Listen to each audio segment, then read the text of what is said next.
The part that he likes about the phrase Don Roe doctrine is the word Don. He doesn't do doctrine. That's just not what he does.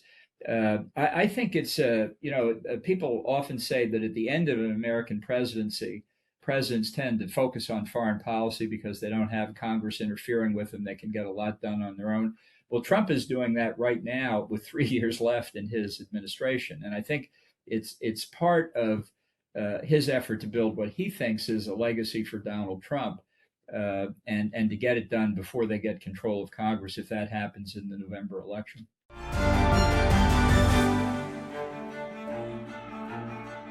Hi, I'm Fergus Macphee, and welcome to the Trump Report on Times Radio. You can watch us every day, Monday through Friday, on our YouTube channel, and you can also listen and follow the show wherever you get your podcasts. Joining me today on the show, I'm delighted to say, is Ambassador John Bolton, former US National Security Advisor to Donald Trump. Ambassador, we always appreciate your time. Thank you for coming back on the show. Glad to be with you. Happy New Year. Happy New Year to you as well.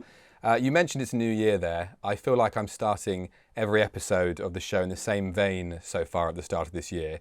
But how would you sum up so far Donald Trump's first week of 2026? Well, it's he does things at the pace what we used to call Trump time in the first term, and I think that's his nature. But it's also because the lame duck status that's become increasingly apparent in the U.S. in the last 2 months of last year, I think, has affected him too. He's very concerned about our November congressional elections, what it would mean if the Democrats took control of the House, which appears likely, and even the Senate, which appears much less likely. But he can feel the clock ticking, and I think that's why we're doing double time on Venezuela and Greenland simultaneously. He's got a lot of domestic issues he needs to be concerned about as well, so that will take time and attention, and indeed raises political questions for him, as much of his MAGA base asks, why are we worried about Venezuela and Greenland when we've got domestic economic problems at home? So it's I think Trump senses that he's got troubles ahead, and he's trying to do many things simultaneously, which doesn't always end well. Are those troubles ahead, are they domestic, and is he sort of ignoring those at the moment? Yeah, I think the political troubles that the Republicans face in the election in November are very real now, because the mood of the voters, the narrative, the attack lines for the Democrats are all being set as we speak.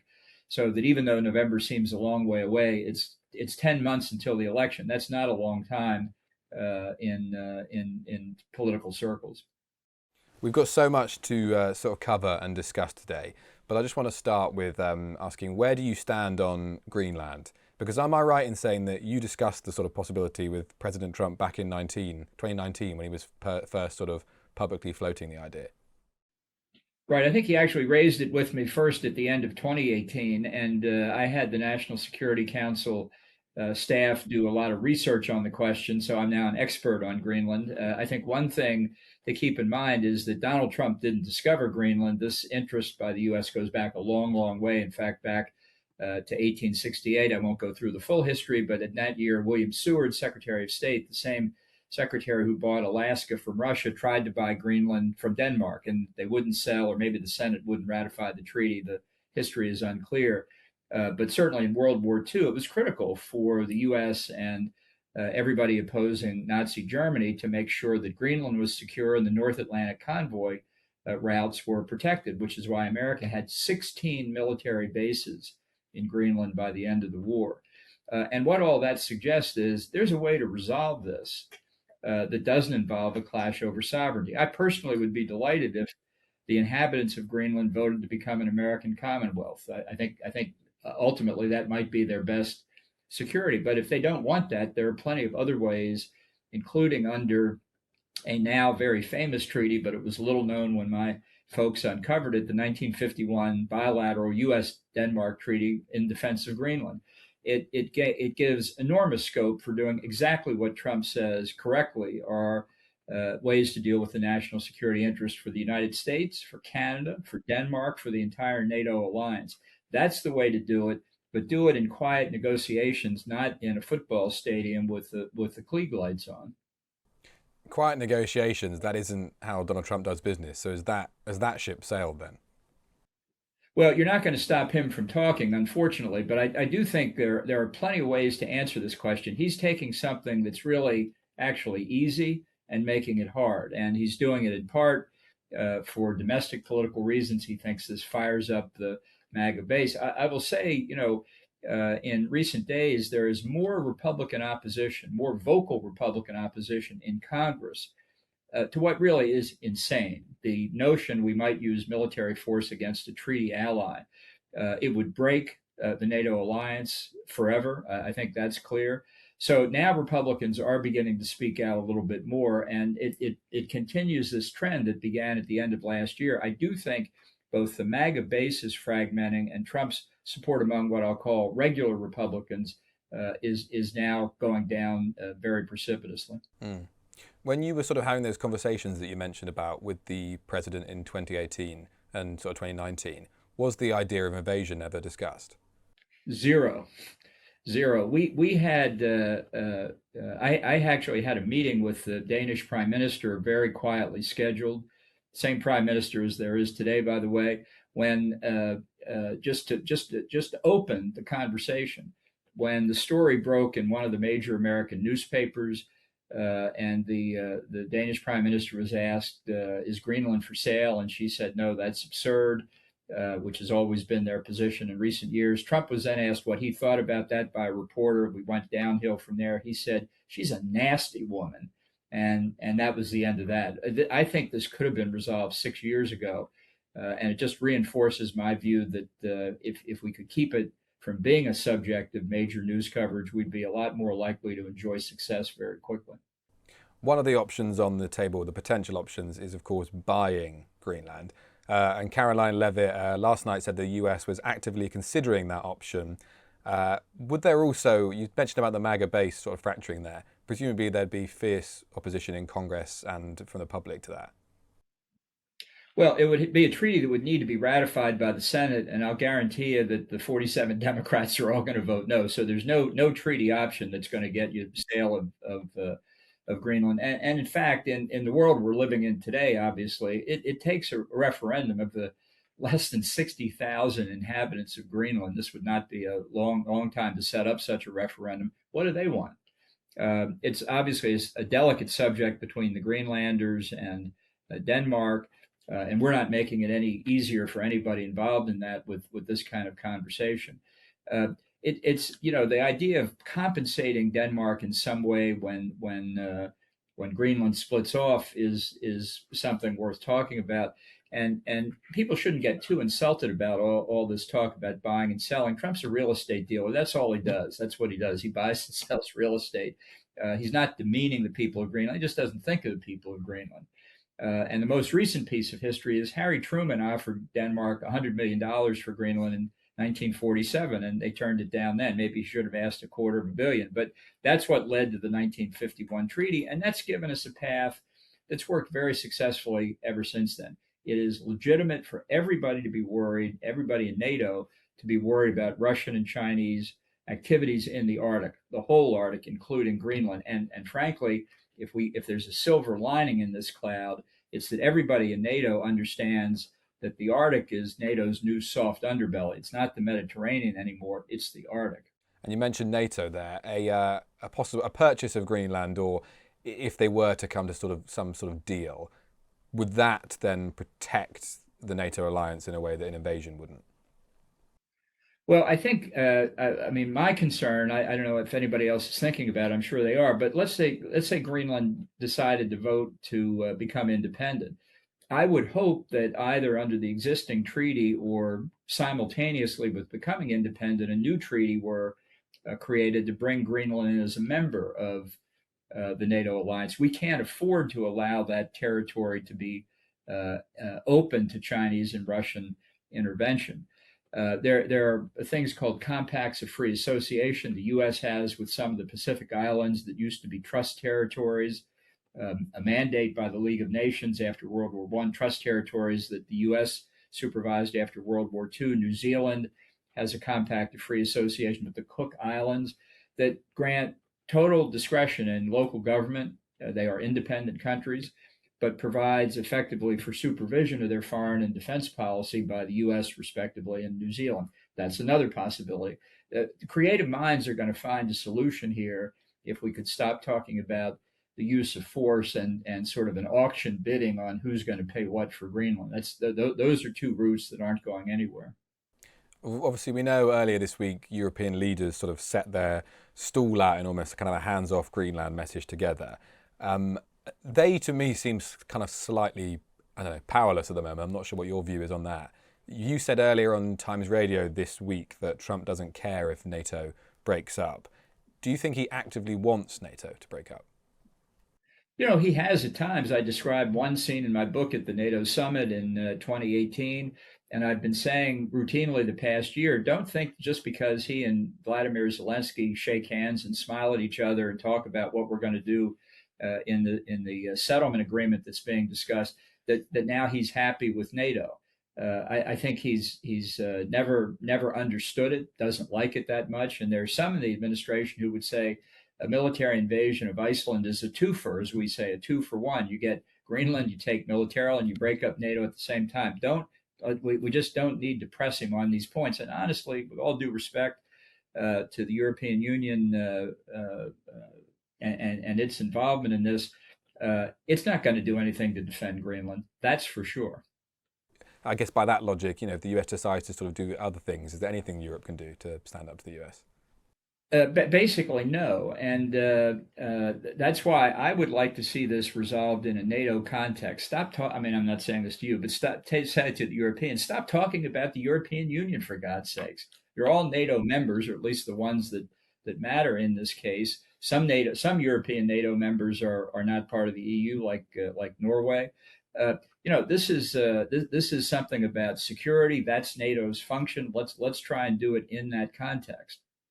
Just finally on Greenland before we move on, they didn't put an exact time frame on it, but I think the administration said they were quite keen to acquire Greenland within the next 3 years before their term is up. You said there's so many moving parts there. Is that time frame achievable? Well, I think a resolution to this question is definitely achievable within 3 years. And in fact, we ought to be concerned about adequate scrutiny of the sea lanes around Greenland and across the Arctic Ocean, lest one day a hostile Chinese fleet goes through the Bering Strait and emerges in the North Atlantic between the Greenland, Iceland, UK gaps, and we have to deal with it. And I think efforts by China, for example, through its Belt and Road Initiative, as it has done in many other places in the world, to secure valuable mineral rights in Greenland are an issue we need to worry about. Those can be resolved. I think ultimately this will turn out to be less than meets the eye.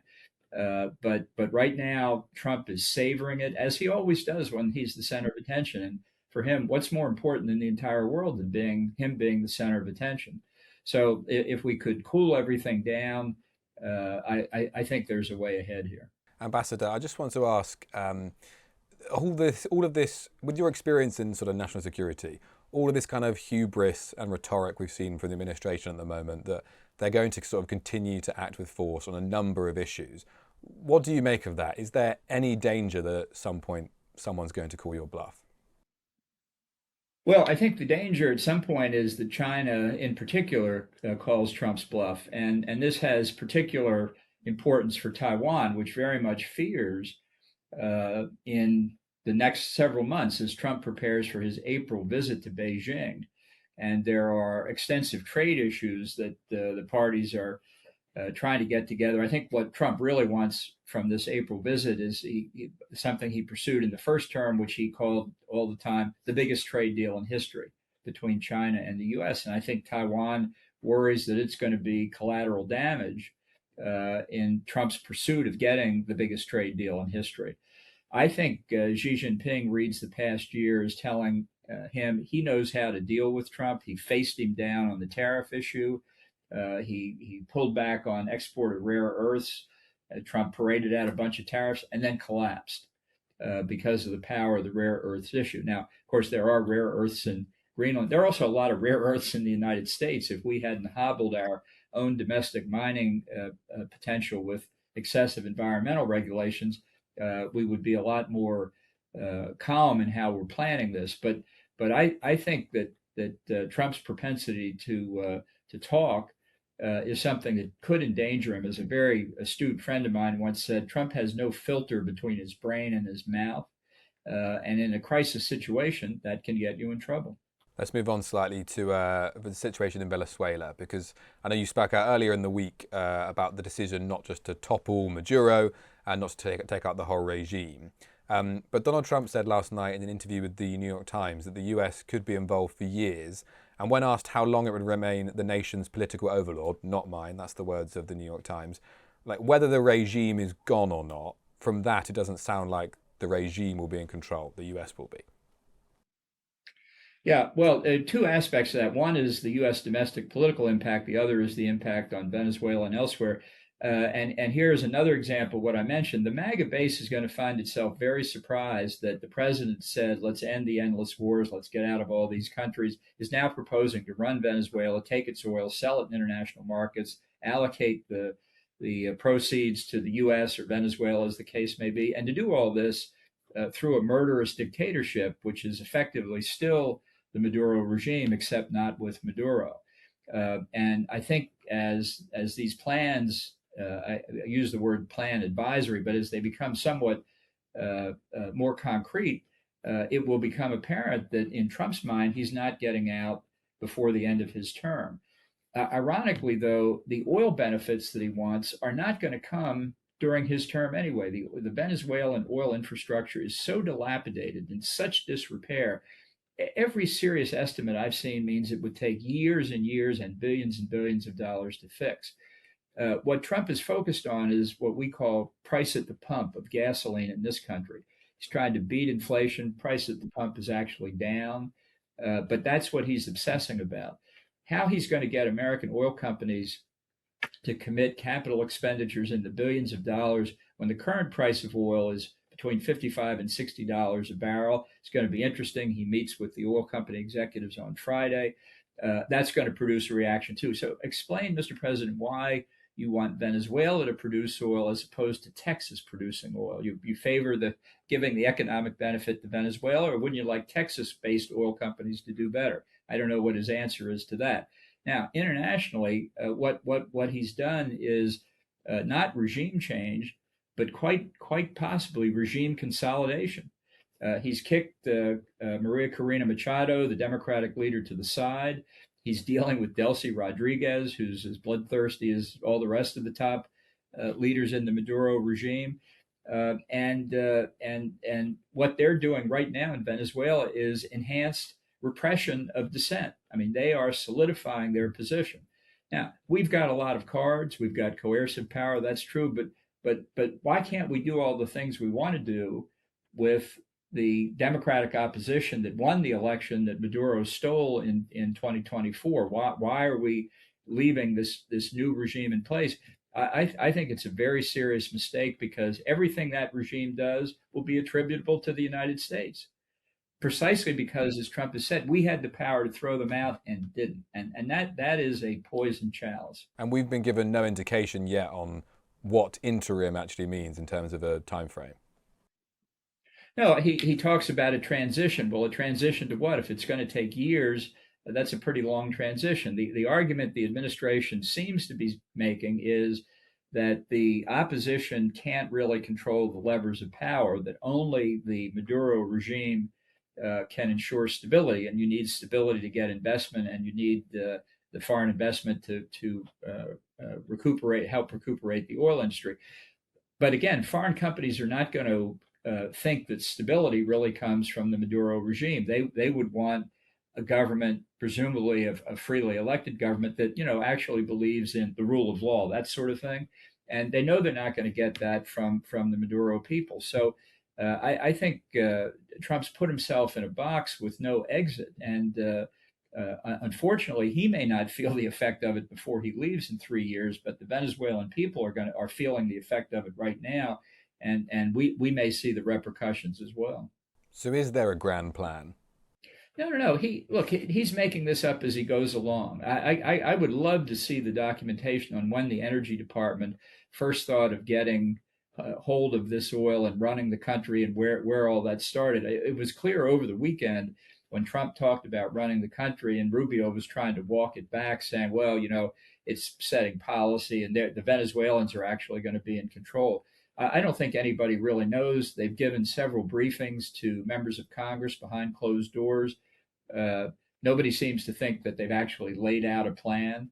And so I think this is a very dangerous situation. I don't see why, if you're going to do what they did in grabbing Maduro over the weekend, you don't follow through and get rid of the rest of the regime and put the opposition in place.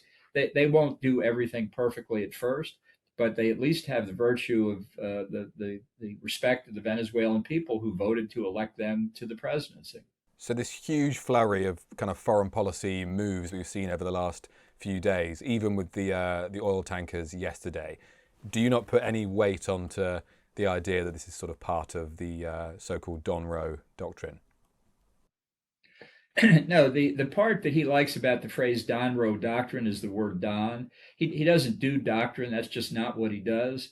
I think it's, people often say that at the end of an American presidency, presidents tend to focus on foreign policy because they don't have Congress interfering with them. They can get a lot done on their own.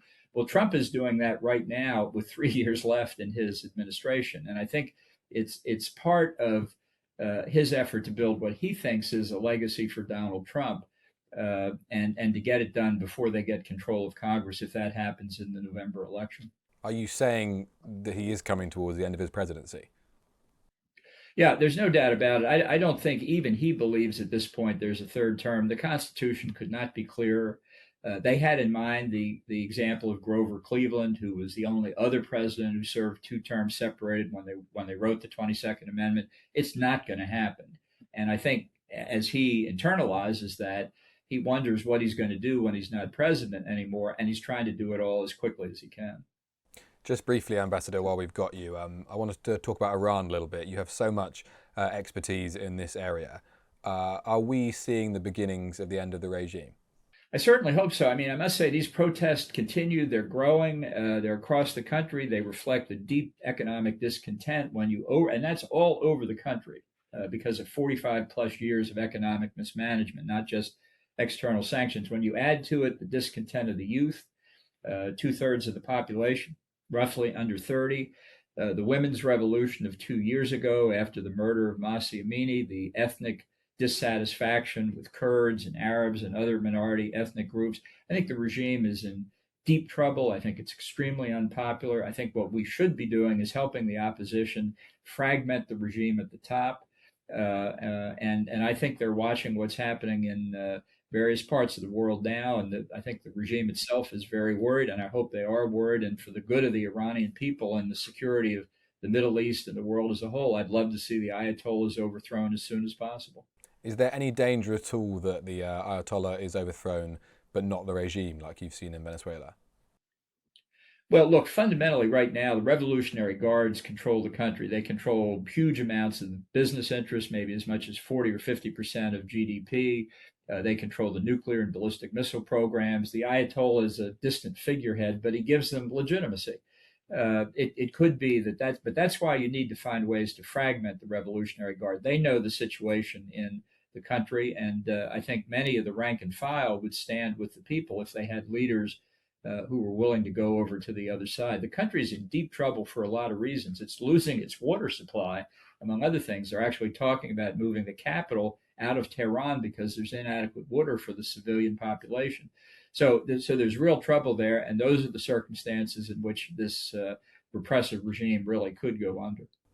But I know you wrote a piece this weekend that you, right now, don't necessarily see any direct US action on the horizon. Well, unfortunately, I mean, Trump has said he's threatened if they go after the protesters, the U.S. would respond. I'd be fine if he did that, but I don't expect it. I think he's more worried about Greenland, honestly, than he is about Iran. Just finally, in the space of 5 days, with everything we've seen at the start of this year, if you were still advising the president, what would you be saying this week? Well, I'd be saying a lot. I'd be saying finish the regime change in Venezuela. I think that will have knock-on effects in Cuba. which is in desperate economic shape and will be in even more desperate shape when Venezuelan oil stops flowing at subsidized prices. And that in turn could bring down the Ortega regime in Nicaragua. I think the situation in Iran is approaching a crisis point. That's another opportunity for us. And I think we're giving far too much away to the Russians in these negotiations over a ceasefire. I'd certainly reverse course on many aspects there, and I would be a lot more worried about China and the threat it poses right now along its Indo-Pacific periphery, but really globally in short order. Ambassador John Bolton, we really do appreciate your time. Thank you once again for coming on the Trump Report. Thanks again for having me.